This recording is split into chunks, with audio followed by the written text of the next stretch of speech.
I was working in a grocery store a little bit more than 4 years ago. I just actually felt depressed about it because I just thought like I had no direction. Actually, drinking, doing drugs, it's all about mindset. It's all about believing in yourself. To change my life, I have to change who I am. I have to change my thoughts, my being, my everything, Where you are today, which you're actually, by American standards, a billionaire, correct? Well, I had so much money that it was just like stupid money. I rarely talk about my investments. It's impossible for me to talk about 400.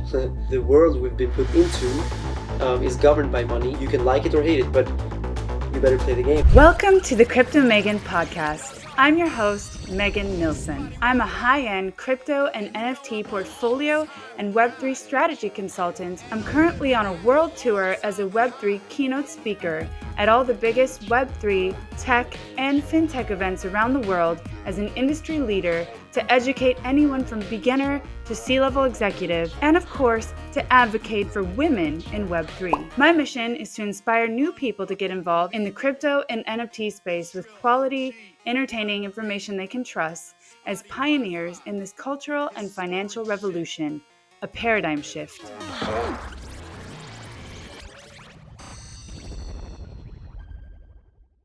My name is Megan Nilsson. Welcome to the Crypto Megan podcast. And today I have a really special guest with me in one of my favorite corners of the world. We're here in Dubai, where seemingly all the crypto magic happens. My guest today is Carl Runefelt, and it is going to be a fantastic episode. Carl, thank you for joining us. He has just the most incredible and inspiring story. So, Carl, let's jump right into this. The Moon.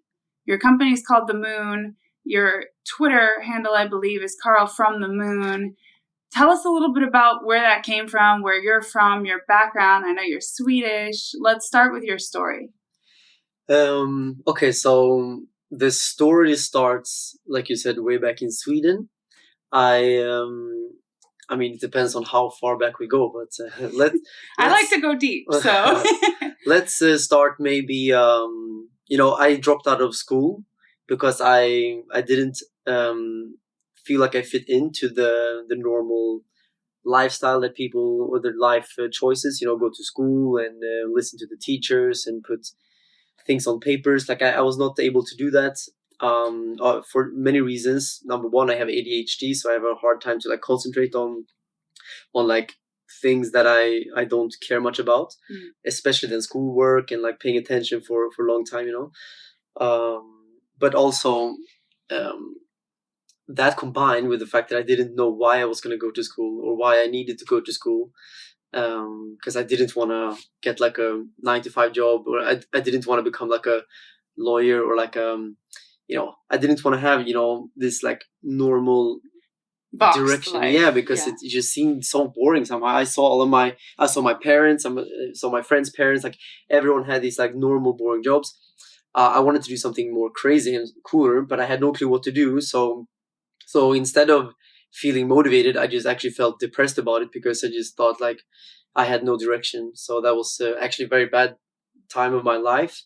I was hanging out with the wrong people. I was actually, drinking, doing drugs and like bad things, it was just like a almost like a black hole where, it just a bad feedback loop of bad things. And then eventually when I felt like I really hit rock bottom somehow, I realized like the only one who can change my life is myself. Like there's no one who's going to come to me and like give me a solution or give me money or give me anything. Like it has to come from inside, Yeah, and I want to stop you there for a minute because I think a lot of people don't realize when they see your level of success and where you're at now, they don't realize where that came from and where that started. They just assume that this is just some guy who got lucky or whatever it is they may think. But that's not luck. That's like that real inner deep, like looking at yourself and accepting responsibility for where you're at in your life or whatever it is. And then like taking accountability for it. Like, hey, something's not right. I'm feeling a void. Like you said, I think that a lot of people who got into crypto felt a similar way. I know I did. I had a void. And so you started looking for something that would kind of fill that void instead of the path that you were going on, right? And that's how this whole search or discovery process happened. Yes, yeah, I felt like I needed to do something and I wanted to change my life. So I started to just research online. I started to try to listen to other successful people in terms of like audiobooks and YouTube videos. And just I tried to find information online from successful people, how they became successful. And when I did all of this research, it always came down to mindset. Most of them always say it's all about mindset. It's all about believing in yourself and believing that you can do things. And I also found like so much information about the universe and the law of attraction, and how the universe works and how the law of attraction can be applied, because the law of attraction is actually a law of nature, just like you have gravity.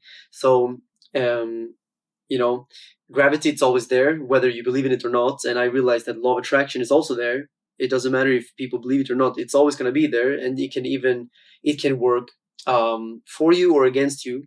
um So when so people say I'm lucky or I'm unlucky, instead it could be kind of like the vibe or the force or energy you're putting out into the universe, right? That's sometimes the way I feel with people. I mean, let's face it, some people do have unfortunate situations happen, but if the overall general sense is I'm always unlucky, maybe it's the energy or the force that you're putting out into the universe. It's something needs to change up here. yeah, you believe certain things and it becomes your reality. So basically you become what you believe. So it's very important to believe good things, and not pay attention or put too much attention to negative things, whether it's true or not.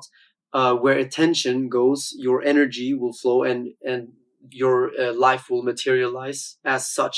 So then it's very important to understand that, you know, instead of thinking about the past too much, or thinking about the present all the time, or thinking about the worst case scenario of the future, it's better to always just think long term, see yourself as a success in the future, and imagine the best case scenario, and believe that it's going to happen. Believe that that is your future. That's what I did. So I started to visualize and imagine the best case scenario. Basically, me on jets and yachts, and And at what point in your life did this start materializing, these kind of manifestations?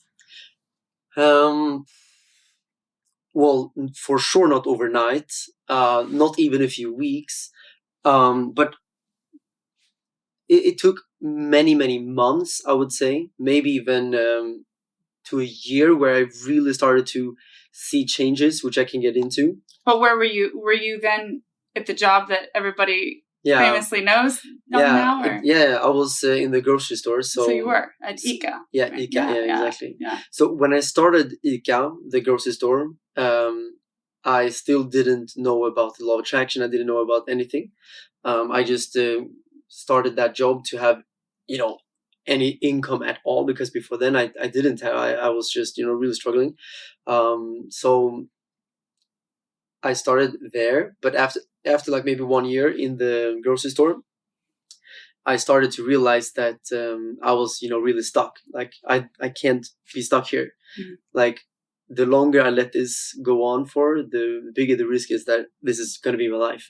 That's interesting. So you literally thought that if I keep letting this go too far, I think about that sometimes too. At what point does that just become your reality, where it's so hard and you're so ingrained that it's hard to change, right? Yeah, exactly. Yeah. So that's why I decided I need to make a decision. It has to be my decision. It cannot come from anyone else. I cannot ask people for help, or people ask me, now that I am successful, people write messages all the time to me like, hey, Carl, can you donate to me? Like, can you give me money? Carl, can you, like, people think that their future success lies in my hands or someone else's hands. And if you have that mindset, then you will never actually get it. Even if I send $1,000 to this person, like, do you think it's going to change their life? It sounds kind of like when they sent out the checks in the US. There were exactly $1,000, during COVID and stuff, and it's like, that doesn't fix anything, though. Exactly. It's just a Band-Aid. Yeah, at best. It really, at the very best. I mean, that's the thing. Like, it has to come from inside. It really has to. So sometimes I do actually give money to people, but it's for different reasons, and usually it's me then reaching out. So For example, on Instagram sometimes, because my little brother, he's disabled. So yeah, I've seen some yeah. videos with you and him, and that's actually really heartwarming to see. It's really touching. Yeah, so I care a lot about like disabled children and the families surrounding them, because I know how much struggles it can be, because with my brother and the family has been insane. Like he's been to hospital, I think, over 1,000 times. Wow. My parents involved as well. So And still you see him and he just seems so happy and so present when he's with you. yeah. Now he's happy, very happy. Yeah. That's true. But yeah, so with that background, it's just a side note. I mean, but then sometimes on Instagram, I follow these different tags with children with disabilities, different like severe disabilities, and sometimes I see family. They may be in US, could be anywhere else, like wherever in the world, and I see them have a disabled child, and I follow them, and sometimes I just DM them and say, hey, what's your PayPal, and I just send them like $1,000. You know, that's amazing. I don't think it's gonna change their life, but you know, they can buy a little bit extra something for their child or something. You never know. Maybe they start to think differently. Maybe they start to think, hey, there's some possibilities here. At the right point, the right time in somebody's life, some nice gesture like that goes a really long way. Yeah. Exactly. I think it's just small things, you know. I also do bigger charity, which is like maybe more meaningful, but yeah. But people that just DM me and ask like, hey Carl, I need $500. I lost, you know. Which you must get a lot of at this point. Oh, and we're going to get to the crazy. Successful part. But what I'm always interested in past guests, I had, you know, like a Snoop Dogg family, and I talked to Cordell Broadus, which is Snoop Dogg's son, and he was talking about manifestation, the same things. It's so interesting that all the successful people that I've spoken to, and even in my own journey, like just that will inside that I can't barely describe, it just comes, and it's like nothing is going to stop me from getting there. I will get there. It's like this determination also. There's just this like revelation. And I had a life coach to the stars on too, called Tim Story. And he was like, life is a discovery process. So you can manifest that you're going to be there, see yourself there, but then it's also the one day at a time, because you can't plan exactly how you're going to get there. You just put that energy out, like you said, into the universe and watch as things change and unfold. So that's super cool. So you're now at ICA. So let's go back to ICA. So the grocery store, and then you're having all of these thoughts and you're thinking, man, I need to change something here. Then what happens? So yeah, I research online. I start finding this information about law of attraction. I start learning about how the universe works, which I actually knew a little bit about before, because I was actually quite interested in the quantum world of how the universe, the fabric of the universe, you know, like it's all a hologram. It doesn't actually exist.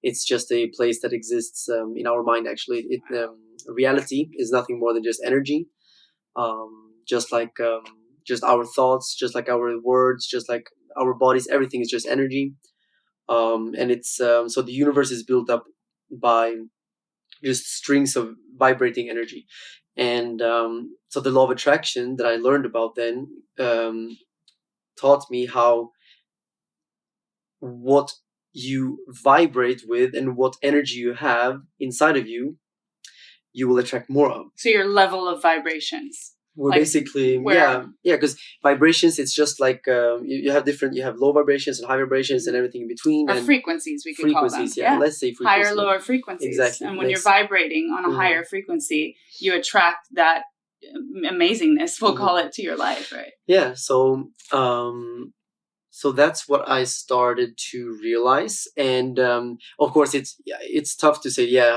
vibrate at a high frequency. Like I don't think people would like necessarily understand that, but what is very easy to understand is that, for example,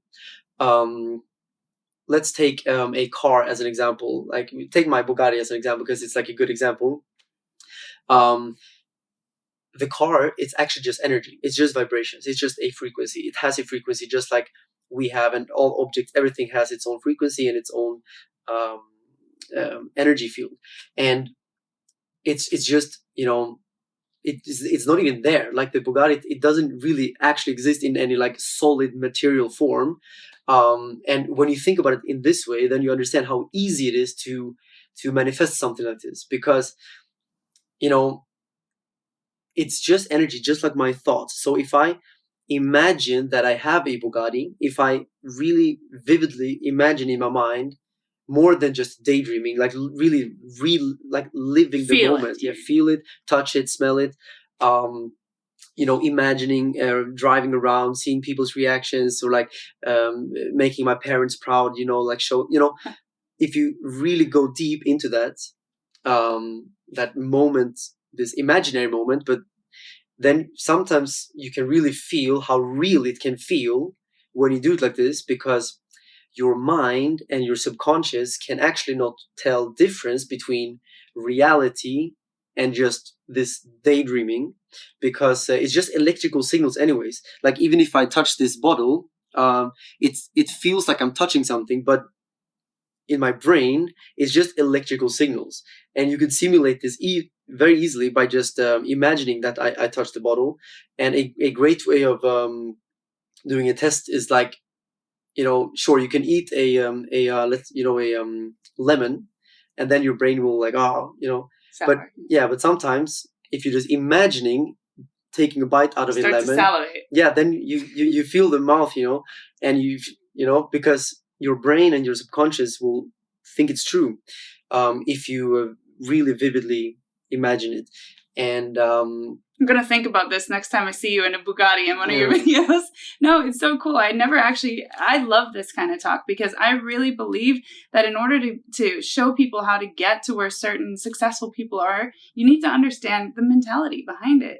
And it's important that you talk about the energy and the frequency, even though this feels like voodoo magic to some people. It's not. I also believe in energies and the frequencies, but it's good that we break it down so people understand, okay, this is how it works. But it's kind of like a dream. Sometimes you wake up and you feel like you're still in that same reality. So I think that's kind of like...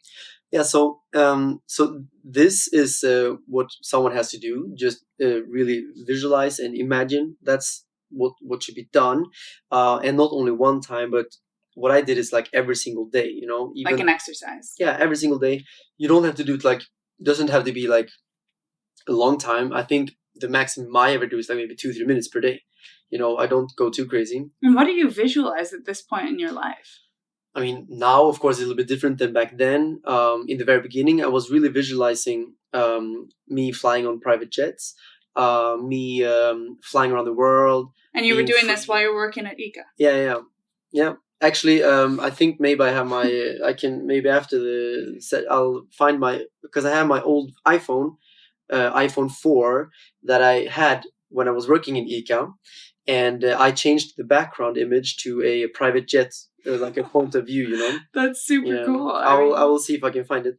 And now it's true, like I've chartered so many jets. I didn't buy one yet. Is it on your list? Yeah, definitely. But everything has its time.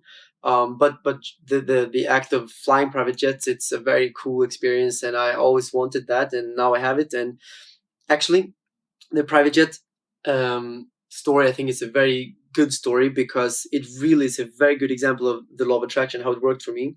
And it's a good way that I can teach people, because it's a fun way. So first of all, I changed my background image. Step one. Yeah, many people do that, but I really did it. And not only changed, I changed it to a point of view, like as if I was the one sitting, drinking a coffee, like looking out the window. Wow, so you put a lot of attention to detail. Yeah. So then you're in the jet. Yeah, exactly. Okay. So that's one thing. But then another thing which I did, which is almost like not only visualizing, but actually practicing the law of attraction. I don't know how to call it, but this is just something that I do myself. So back then I was in the grocery store, and I took my phone and I went to the app store and I downloaded some jet rental apps, like jet charter apps and even jet broker apps, and I downloaded them, and I even put a folder. I called it something like jet travel, I don't know. And then sometimes I just clicked on the app and I went and I checked if there are any flights going, of course, like crazy, like $30,000, $50,000, for a short ride. Yeah, while I was making like maybe $1,500 a month. But instead of thinking, wow, so much money, I was thinking, okay, yeah, I'm not sure about this one. So you were able to kind of because many people making that salary, which are, many people around the world, they can't get past it. They're like, I'll never afford this. And they get stuck in that thought. Mm-hmm. So this is how they start to come out of it. Exactly. So I realized that to change my life, I have to change who I am. I have to change my thoughts, my being, my everything, the reason why It's not just things you do, it's your being, it's your core. it's everything. It's like my reality has to change. Everything has to change, and it comes from inside. And the reason why rich people tend to get always more money, I think it's very clear. They feel rich. They are abundant. They feel abundant. They have this vibrating frequency, so they will attract more of that. And could it also be that they don't consider it like, I think a lot of people think that to get mega wealthy or really rich is hard. Making money is hard. Mm-hmm. And one of the guests that I had was an ex-Formula One driver. He's a friend of mine. And he told me, you know what I did? I put the vibrations out there. Same thing, like so many similar things across these. And I would go for the low-hanging fruits that were something that I was interested in. Like he said that once you get in the flow, it's not hard. Right? Can you expound upon that? Or like maybe as part of your next step? I think thinking about money. Mm-hmm. Okay, so yeah, everyone has to change their view of money, because I agree that many people think it's hard to make money because they think in terms of selling their time for money, which we do when we are working in, for example, a grocery store. I sell every hour, and every hour I get my salary, and of course scaling that up to millions or billions, it's impossible. Like Right. it's not gonna happen. Then I would need a very big pay raise, which doesn't happen in a grocery store. So you have to start thinking completely different about money, and instead of thinking from my little world up, I started thinking from top down instead, and I realized how much money is in the world. There is billions and billions and trillions, hundreds of trillions of dollars and money and wealth out there, and banks are printing it with a button. Like money is abundant. There is more money than enough to make money. Right. And if I just get a small part of all that money, that could still be hundreds of millions. Right. So thinking from that angle, well, there's a lot of money out there. I just had to figure out a way to just put the bucket and make sure that some money comes into to my bucket. Yeah, like a little drip, right? Yeah, Just for exactly. you. So that's how I kind of played with my mind a little bit, because To get out of that sort of like just small space. you, in a way, you kind of have to mind control yourself a little bit. It's an exercise. Yeah, and because it's a daily one. And actually, it's even like anti mind control, because we have been mind controlled by governments, by schools, even our parents, unwillingly. I mean, they kind of become agents of the Matrix in a way, because we all repeat the same lies. And the same wheel, same kind of hamster wheel, which is, I think, like why a lot of people get into crypto in general, because they feel that. They feel tired of that. They want something different. They think differently. Like I also was bored by traditional finance, was really studying a lot of it. This is so boring. And when I found out about crypto, it was like, that was my world. And I felt home there, right? So I think that's like something common, that somebody starts to get that like thought, like there must be something better out there. Yeah. And a better life than this. Like. And now a short word from our partner, PROPY and PropyKeys, who are powering this episode and fostering the paradigm shift in property rights. That's right. It's so cool. You can now mint your address on the blockchain. I just minted my family address in Las Vegas through PropyKeys on the blockchain, and the lucky winner number 5,000 to mint their address on the blockchain with PropyKeys wins $5,000 in Pro token. So the access codes are below in the description. And now a little more explaining just how revolutionary PropyKeys is, taking the real estate world by storm.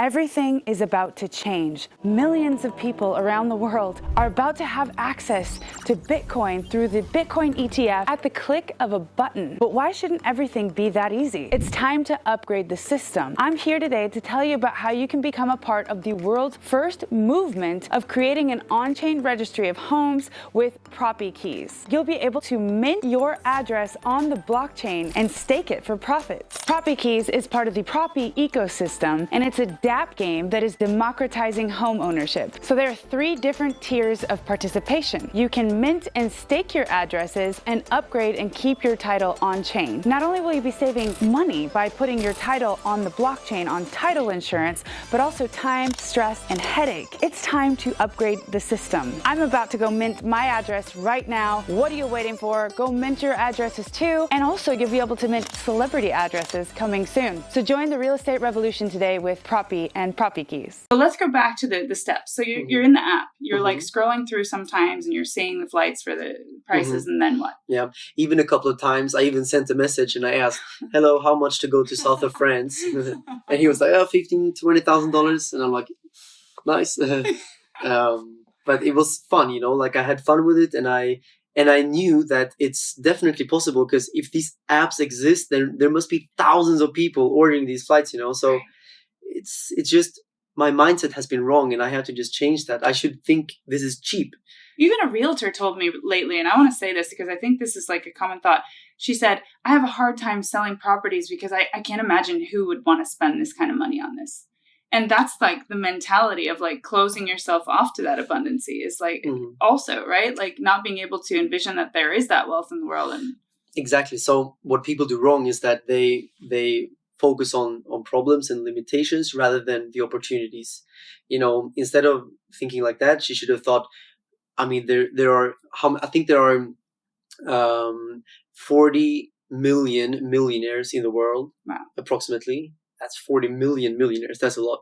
And there's 2.5 thousand billionaires officially, but there are even more unofficially, because most of them are not on the list, by the way.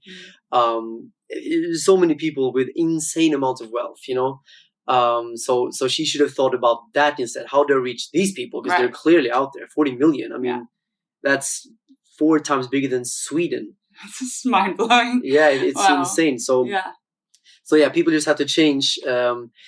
Stop thinking from their little box and look from top down instead, because then you kind of see the world in a better way. Right. Yeah. It's very usually also people with anxiety. It's also usually because I suffer a lot from anxiety since many years myself, and it comes from seeing the small things only instead of looking top thing. Myopic, like being very zoomed in. If you have 10 things going on and 9 are good things and 1 is bad, then you get so much anxiety for this one little thing. You look at that and you perfectionism. Yeah, exactly. Well, people should just like it's hard, but sometimes you have to just take a bigger step back, zoom out. Yeah.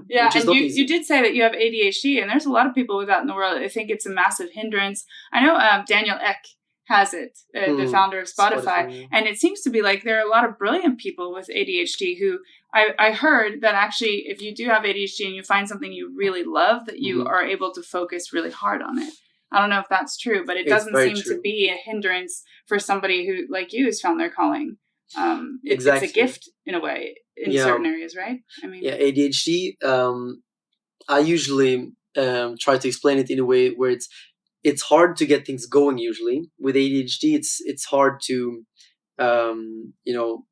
start, but when you start something, if you have passion for it, especially, then it's like imagine a big wheel that you're trying to turn. In the beginning it's hard, but if you get it going, it becomes like a turbine. It just goes like thousands of RPMs. It's crazy. Right. So definitely it's an asset if you use it in the correct way. So I've been focusing, I guess, my ADHD and energy on just like building my companies and building my social media. Right. I also do a lot of music, which is secret coming up soon. Yeah. Okay. Yeah. Let's see. So this is kind of like your medicine, right? Like exactly. Yeah. Music is amazing for that. Yeah. So then you're scrolling through these apps, you're sending messages, and at what point do you discover crypto in all this? So when I learned about the law of attraction and when I applied it, when I made the decision, I actually had no clue that Bitcoin existed. So this was way before crypto. I think I learned about crypto maybe 6-7 months later. And what year was this? 2000, maybe 16, 17. Sounds about right. Something like this. And what I did was so before crypto, I made the decision I was going to be successful. I thought, okay, either I wait for something to happen or I take the first step, and I think that's important to like take the first step, because simply taking the first step is an act of energy as well. It's like an act of courage and belief in yourself. Is that step 3? Because you told us step 2 was like downloading the app and like messaging, getting uncomfortable, but like comfortable in your uncomfortableness. So step 3 is like taking action then, right? Taking action. Yeah, that is exactly. So it doesn't even have to be like I didn't even know what action to take. I just thought, let me just take a step in any direction instead of just doing nothing. And I just started to research a little bit about like how to make money online, how to do e-commerce, drop shipping. So I actually tried a couple. That's kind of similar to my journey. And also the traditional investing, like just going through it all. Like there's got to be different ways. Yeah, I mean, learning is very important because you will learn things that maybe don't apply to you and something that do. Yeah. Like it's like, but if you don't learn anything, then, so I just started to try a bunch of stuff. So I tried a little bit of drop shipping. I learned about that, Amazon FBA, these kind of things, but it wasn't really for me. I didn't really feel passionate about it. So I think, people always say like, never give up. But if you do something that you actually don't really believe in, then what's wrong with giving up and trying something else? Well, I would call it just pivoting, right? It's not really giving up. It's just a part of your journey, like to discover what it is you love. Exactly. Yeah. I'm not sure if I want to say the word give up either, but like, but I tried drop shipping. I wasn't able to make it profitable, just slightly, like maybe break even, but it was just like, but the biggest problem was that I just didn't really feel passionate about it. Yeah. You got to do what you love. Yeah, I didn't want to sell these random products from China to US or whatever it was. There's nothing behind that. Like for me, I also had the same thought about that and other things. It's like you have to do what you're passionate about. And when you find something that you really love, it's like it just takes off on its own. Yeah, exactly. So, but the thing that is very important now to remember is that the fact that I started the dropshipping business, it actually led me to the next business, which was the crypto stuff. So parallel with the drop shipping, I was also researching Bitcoin and crypto because it kind of came into the same research of how to make money. Like it's kind of inevitable that Bitcoin shows up somewhere.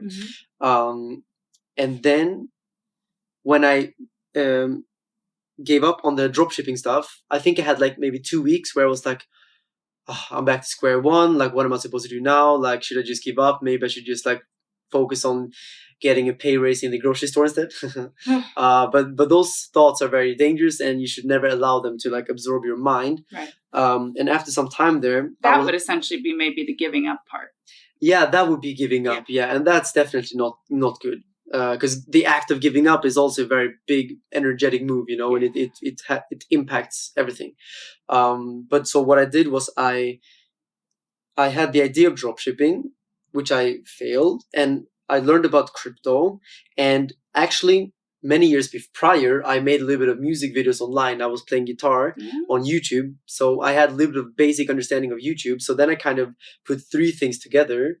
I was thinking, let me dropship some Bitcoin merch, like Bitcoin t-shirts, on a YouTube channel where I can drive traffic and hopefully make money.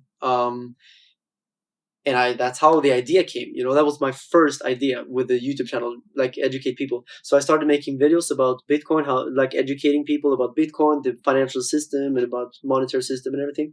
And the funny thing is that after like 4 or 5 months of making videos, I completely forgot about the whole dropshipping idea and making money. I made 0 money the first like 6-7 months because I had so much fun making the videos. I enjoyed it so much. Just absorbed you. Yeah, it was so much fun. I really loved it. Like every day I made videos.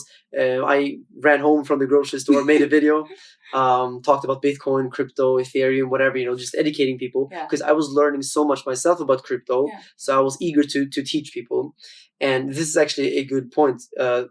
You learn a lot by teaching because when you teach, you push yourself to learn a lot because you have to teach correctly. Because sometimes you might skip some steps and not understand exactly why you're there, but then when you have to re-explain it to someone. And if I'm going to explain Bitcoin to someone, I have to know what I'm talking about. Otherwise, it's going to sound weird. If I say it's 23 million Bitcoin out there, no, it's 21, Like I have to know the facts. So teaching actually pushes you to learn, and that's why this was like the best business idea, because I had so much fun.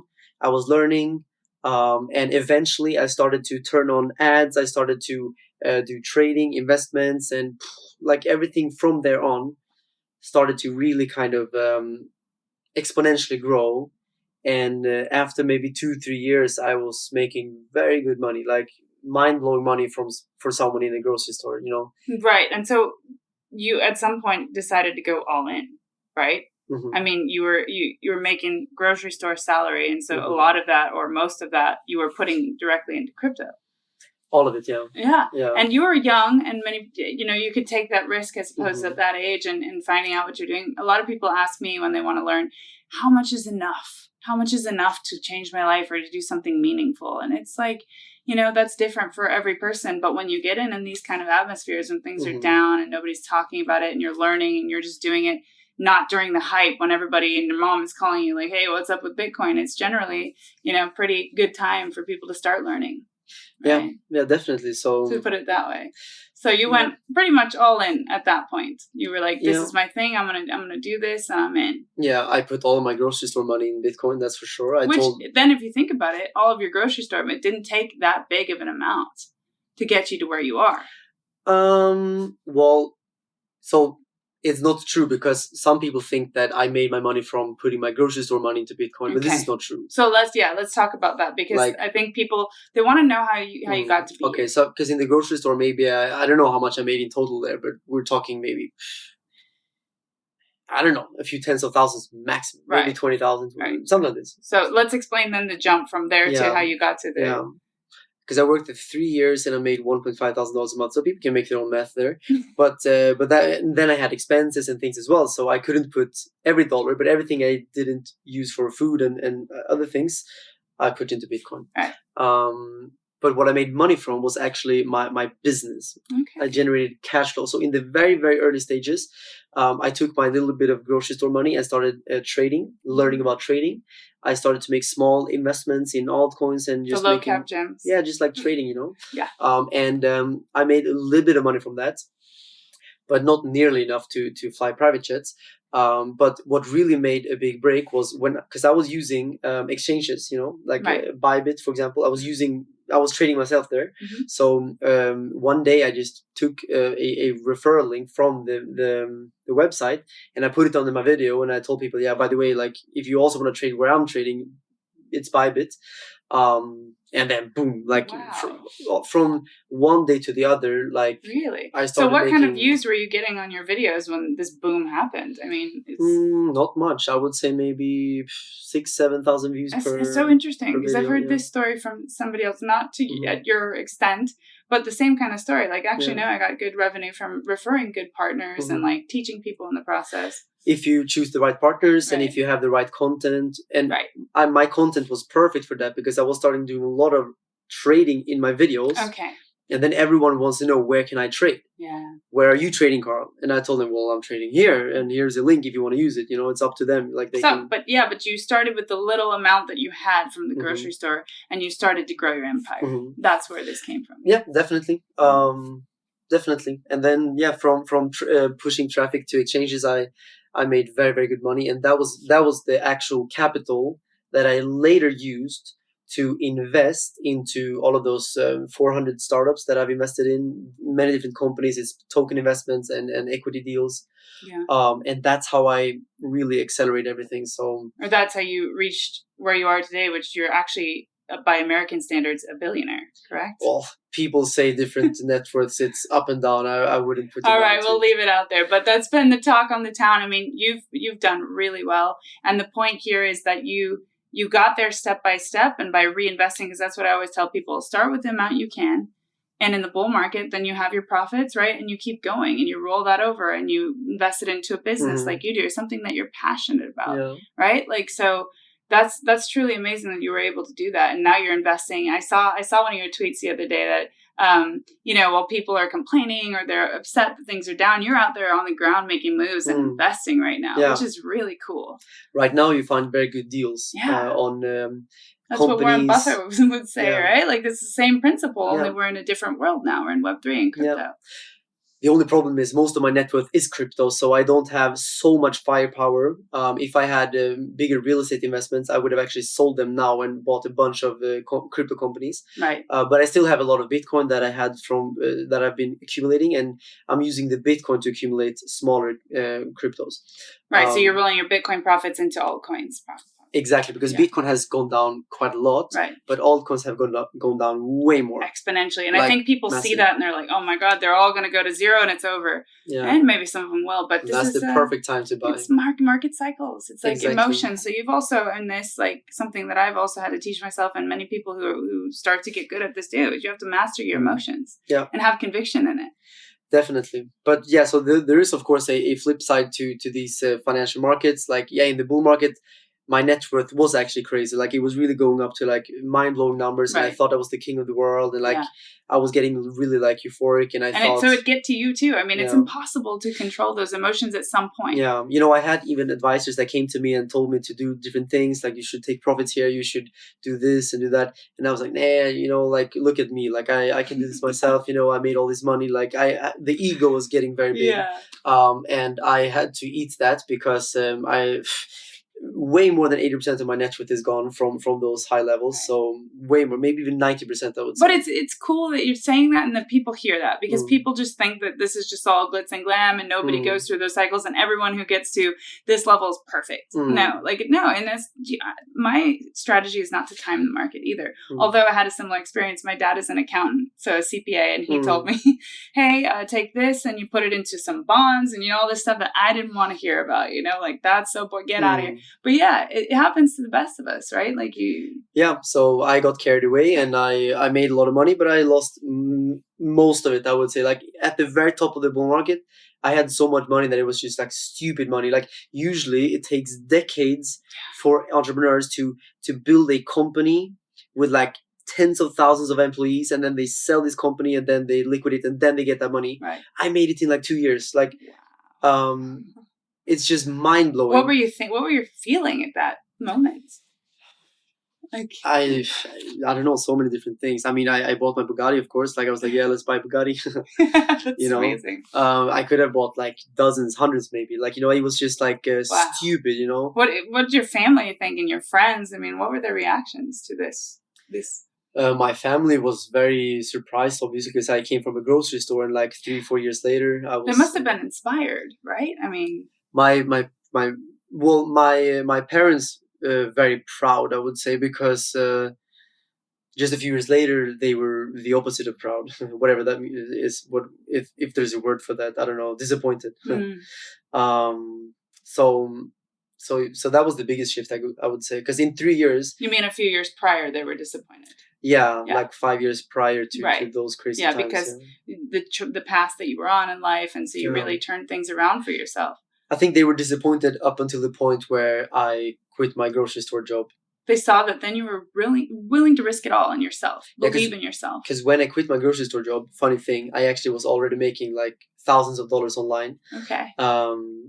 I was just stuck in my comfort zone, and I told my mom, like, I quit my job. And first she was like, what are you doing? Like, I was so happy you had this grocery store job. Like, what are you gonna do? She thinks I'm gonna be homeless or something, Yeah. But I told her it's okay. It's okay. I'll live with you, Mom. No, but I told her, look at this. Like online, I'm making like thousands of dollars. I can pay my bills. I can support myself. Like it's all fine. And when I said this to her, she was actually. Okay, then it's fine. She's easy to convince if it's like facts on the table. And she saw the money coming in, and she was like, okay, then perfect, then fine. The money comes in and people start to believe it more. But when they should believe it is when they don't see the money yet.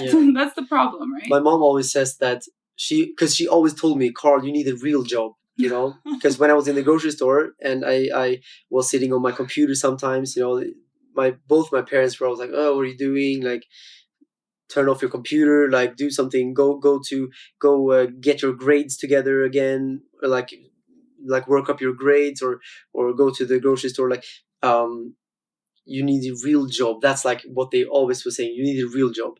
But when I showed them that I was making money from online, my mom says today, like she says, well, she realized that it is a real job. If you're making money, even if it's like magic internet money online somehow, it is a real job, you know, because I was maybe paying this is the new real job and they're stuck in the matrix or the not real job, you know what I mean? Yeah, she had to just change her understanding of like what is a job, you know, and she started to realize that, okay, that is a job.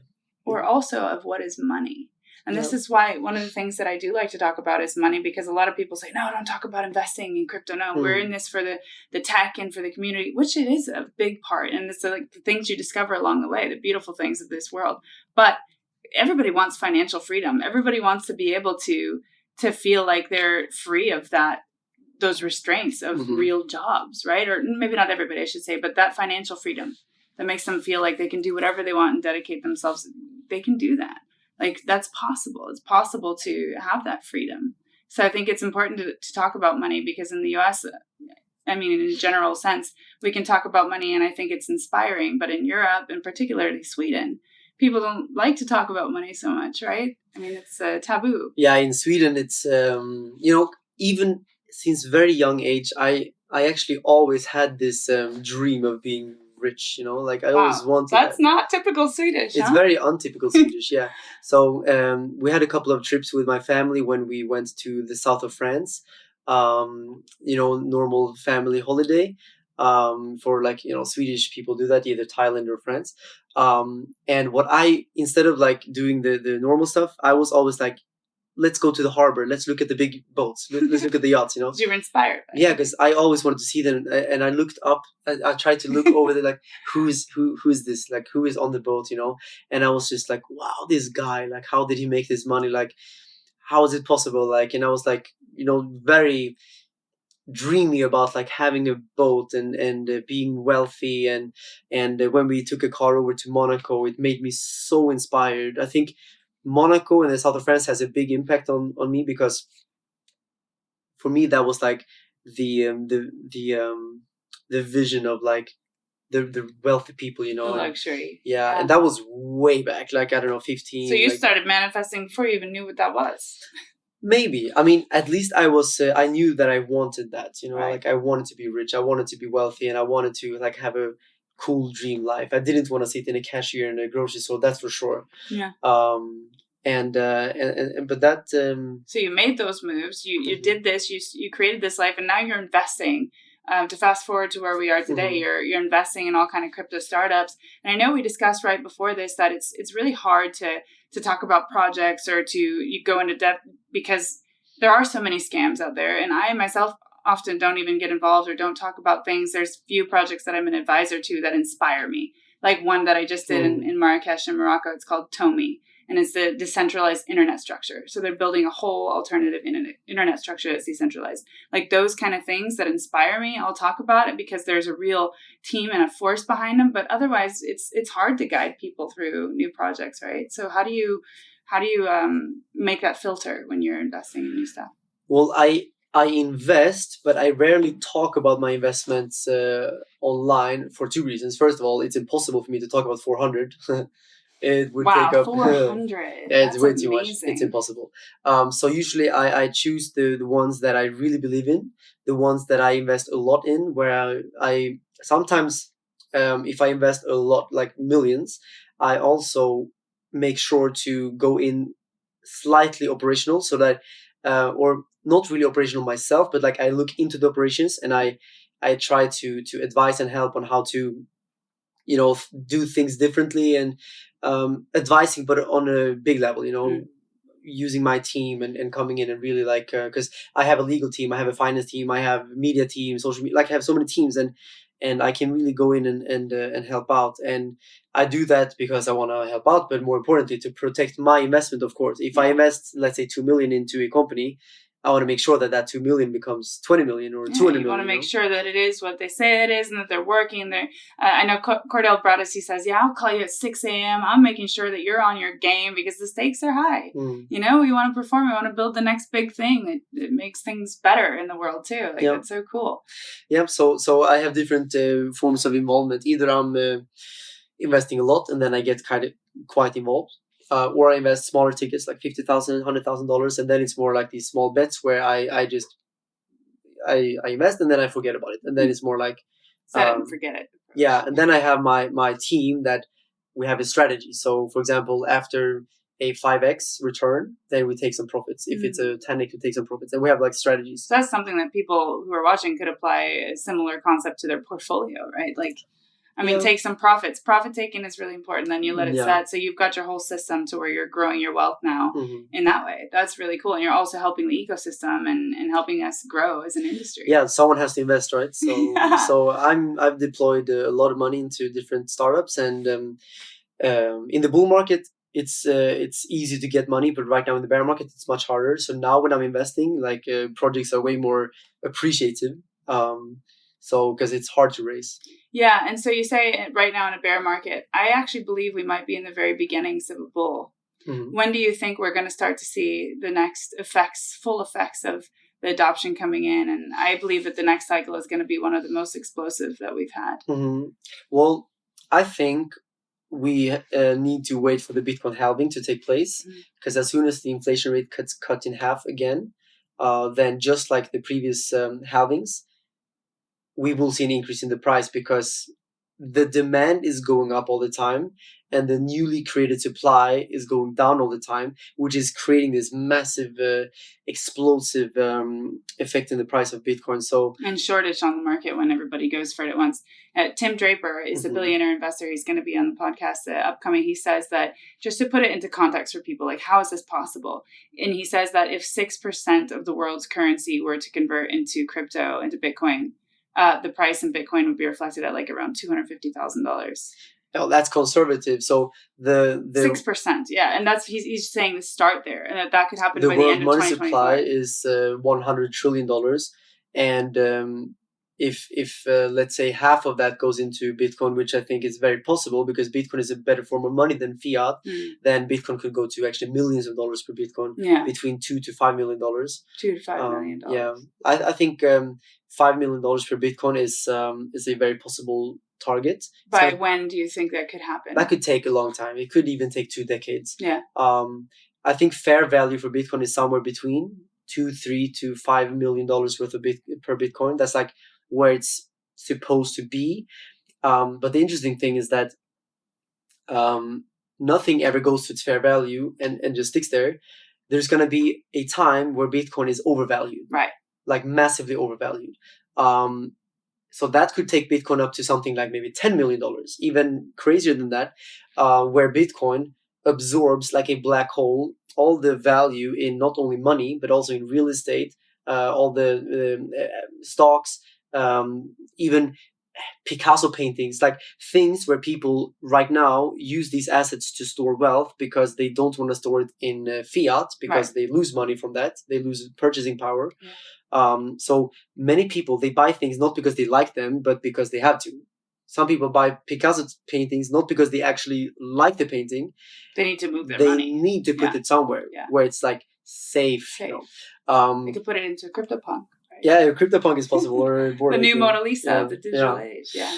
Exactly. And so if you think about it, these people buying real estate and art and these stocks only for preserving wealth, if they had an option which was even safer and easier to transact, easier to liquidate, to divide, and cheaper to send and store, would they change to that? Would they at least put some of their value into that? The answer is most likely yes. Small. Even if it's just something, It's better, faster, stronger finance. We're talking about not only then $100 trillion, we're talking hundreds of trillions of dollars worth of value out there. That is the potential market for Bitcoin. So 5 million, I think it could be quite easy.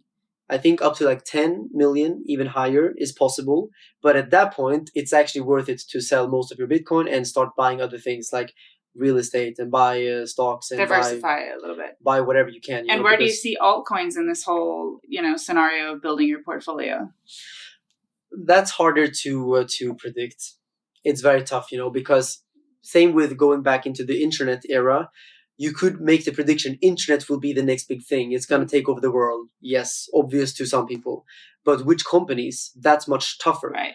They're like softwares or companies. Yeah. Back then you couldn't possibly predict that Microsoft and Apple and Facebook, like, because there were always so many competitors. I mean, Right. I could have put all my money in MySpace. It's gone, you know. And it's all gone. Yeah. So I try to not predict too much on the altcoins, because let's see what happens. That's why I invest in 400, by the way, because there is going to be a couple of Microsofts there. I'm sure. Yeah. You're looking for the next Microsoft, Apple. Absolutely. And so to wrap this up, it's been super interesting. You heard it here first. $2 to $5 million Bitcoin possible. But what I like about how you break it down is you explain why. Like sometimes people hear this and they're like, oh, just another scammer on YouTube, just some more clickbait.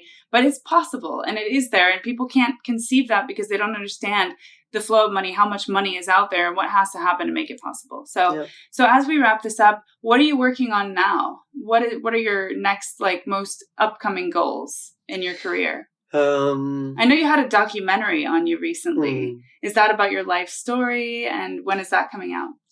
If you think if it's about the Swedish one, then they just asked me a little bit about Bitcoin, crypto, and about my success story. Because they wanted to make a documentary about crypto, actually. Right.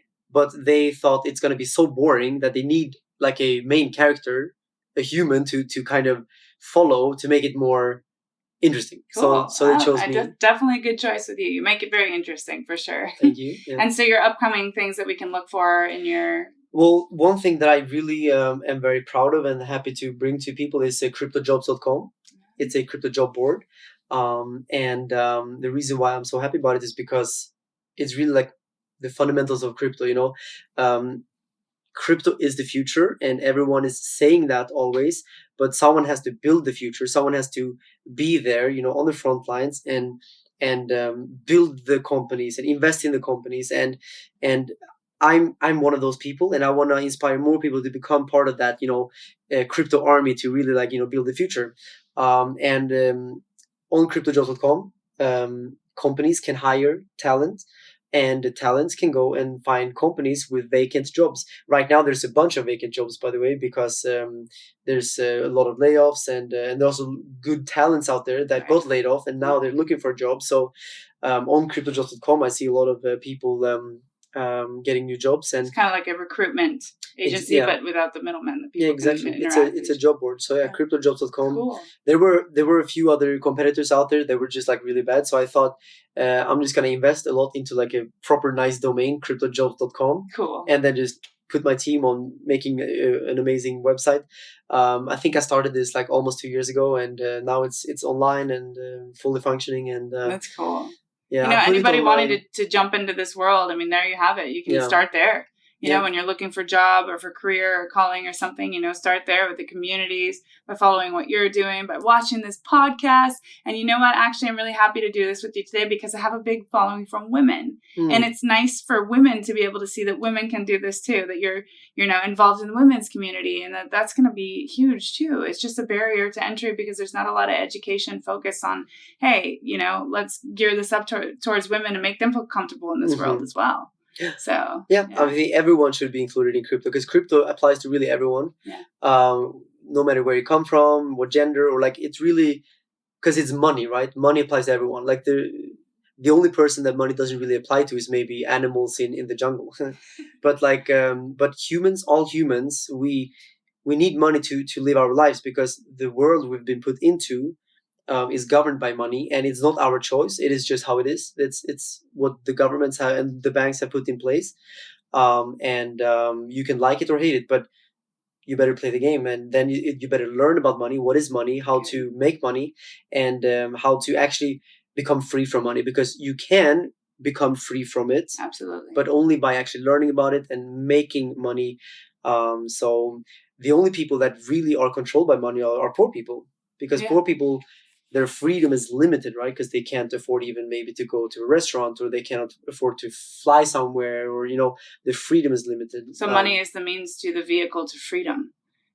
Crypto is freedom. Crypto is human. Physical freedom, yeah. Yeah. And it's all of that. And crypto is human, and it's for everybody. Yeah. And it's just so cool. So, Carl, thanks. It's been really amazing going through your life's journey. I cannot wait for this episode to come out. And until next time.